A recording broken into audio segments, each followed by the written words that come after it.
Back in. Okay, so it is hard to know where to start when you're designing and decorating a room.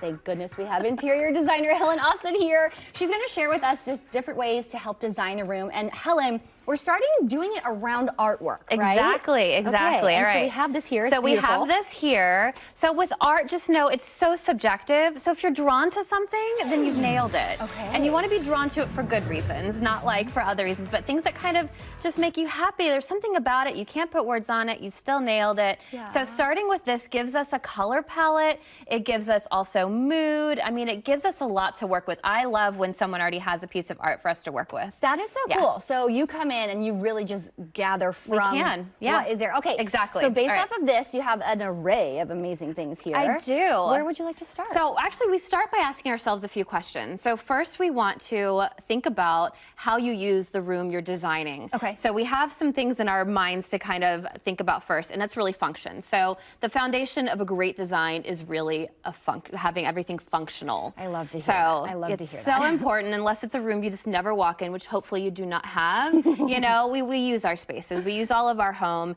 So how do you use that room? Because if you need it to be, you know, light and airy and kind of full of energy, then we want to make sure we maybe go a little lighter or brighter. And then like a bedroom can be, you can go a little darker because you want it to be relaxing and induce sleep and kind of, so we have all this flexibility with want to know what kind of function. Yeah. And then the second question is mood.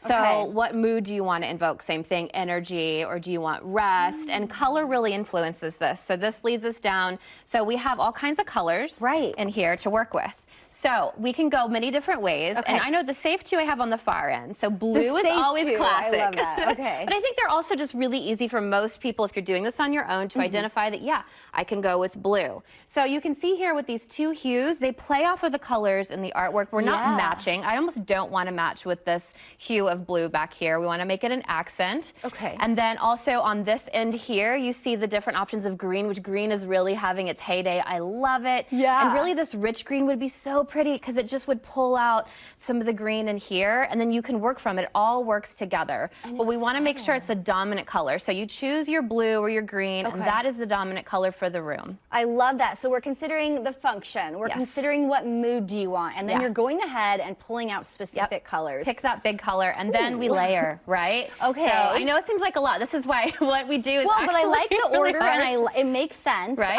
Now, when we're talking about the walls, obviously art is going to be on one of them, but how do we pick the colors of the wall? I was just asking you, like, do I need an accent wall? Like, what do you think about that? So, but it's kind of based on that mood and function, right? So, because hues are going to influence those, you know, energy, how it feels in the room. Sure. And then you want to test it. Just try different colors. And so you want to make sure you actually go get a quart of paint. Don't just do, these are actually these little samples they do now that can go on a wall. They're not the correct finish, which is so really important because how that reflects light is going to affect how it looks in your room, and it can look totally different.